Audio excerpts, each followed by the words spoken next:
Hello and welcome to Foundation Yoga and Yoga for Cyclists. This is our third week, 3 weeks, yes.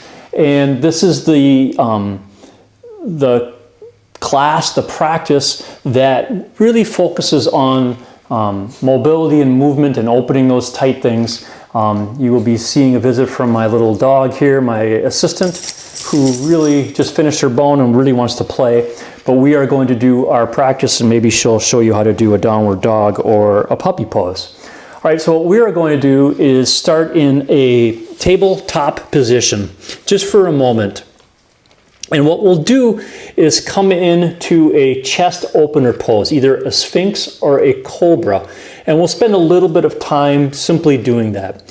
When we're coming into the pose, the goal is to have your shoulder blades come together so that your arms and elbows come back and you are opening up your chest. We spend all this time hunched over.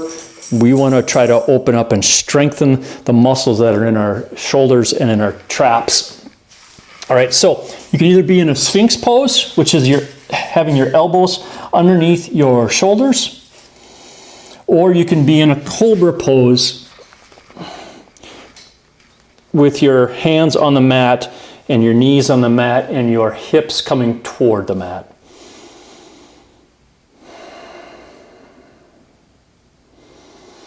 Find your breath by paying attention to the air coming in through your nose. This is something that we've been practicing throughout the course, is paying attention and thinking about the air coming into your nose, and as if your belly was a vacuum, and then your belly expels all the air back through your nose. Curl your toes back under and come into a downward dog. Notice how joy has left us. It's too much work. And really focus on, again, your shoulders, your hips. You can bicycle out your feet by pushing your heels down toward the mat, one at a time. You have an inhale, and then exhale. We're going to come back into a Cobra pose. You just want to play. Oh, now you're sniffing at the microphone. If there's any weird sounds, it's the dog sniffing. Yep. Inhale and exhale. Curl your toes back under. Come into downward dog. Again, we'll do that one more round. All right.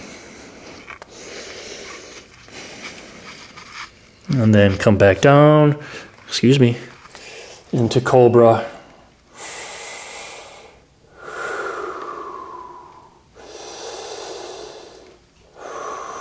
Good. Push back up to a tabletop position. And then we're going to come into my least favorite pose, or one of my least favorite poses, because it's so hard. And I expect that if you are a guy, you have similar issues, but for all of us, it's just a challenge. So it's a frog pose, and what you'll do is that you'll bring your knees as wide as is comfortable, and that's pretty hard as it is. But then you're going to take your toes and point them out like you were like frog legs.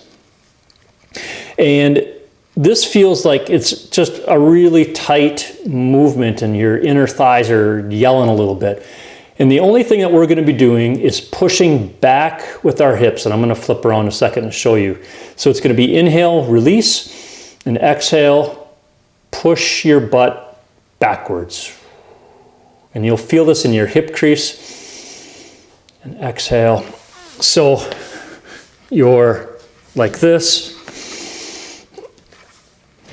And push back. And if you start getting some looseness in your hips, try to spread your knees out a little bit more.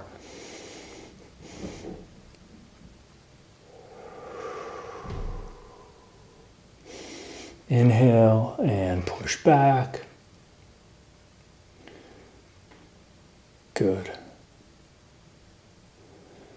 All right, now we'll come back into that tabletop. And we're going to do what's called a king pigeon. There's a lot of different names for this. There's just a pigeon with a quad stretch, you can call it that. So what we'll do is we'll come into a pigeon. So bring your left knee towards your left hand, bring your right foot in front of your your left heel in front of your right thigh, and come into a fairly easy pigeon. Don't try to really extend your back knee. And you'll feel this in your left glute. What the king pigeon does is that you're going to be raising your right ankle, and then reaching back and grabbing a hold. And you can see that I just had to move my leg way back. So once you have this, you can adjust yourself a little bit. So there's a bit of a bounce, but you're going to feel this not only in your left glute with the pigeon, but with the king pigeon, you're pulling your ankle in, and you're feeling this as a quad and a hip flexor stretch. So inhale, release everything, and exhale, sit your left hip back. And obviously, if this isn't going to work for you, then just being in a regular pigeon is just fine.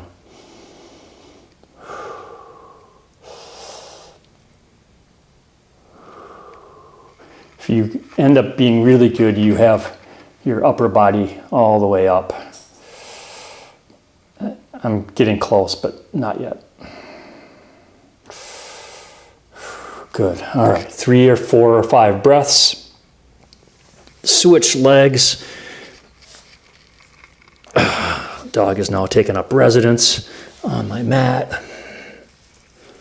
I'm gonna grab my ankle, move my foot up, drop my back knee, and then start pushing, my right hip down.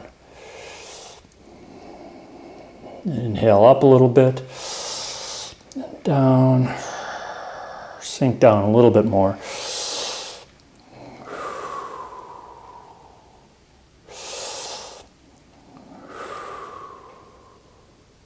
Good. Then roll in so that you're coming to a seated position. And we did this pose in the strength class this week, so it'll be repeated.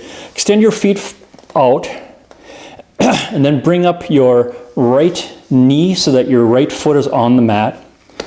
And bring in your left heel towards your right butt cheek.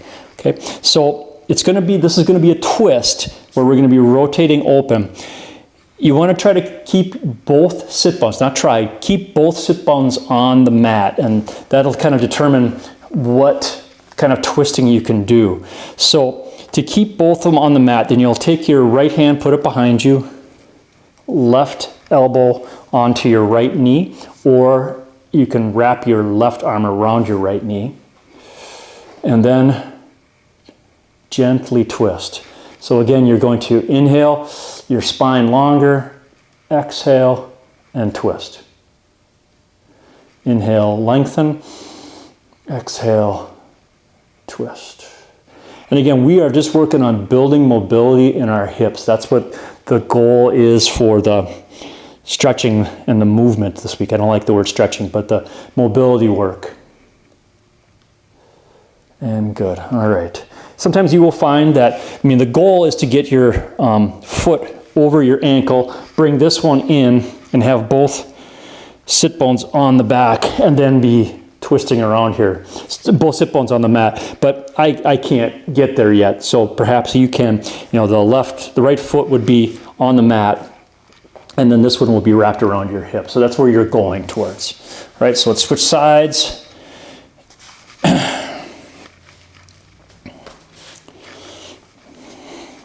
Wrap yourself all up, and then twist left hand behind you, and good. Lengthen your spine and twist. Lengthen your spine and twist.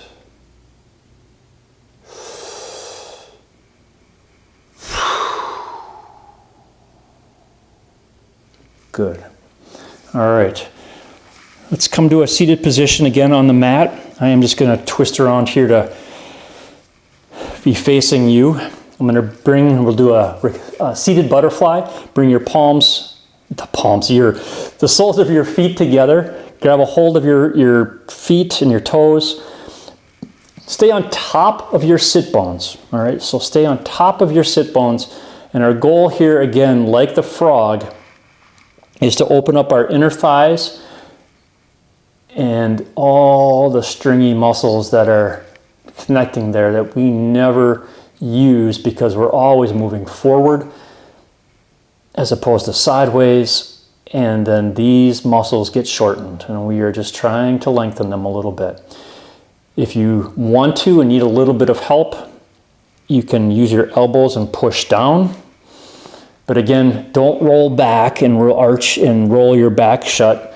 Try to keep your spine nice and long by staying on top of your sit bones. And yes, I'm actually doing this. This is how tight I am. Good. Cross your legs. Find your breath for a moment.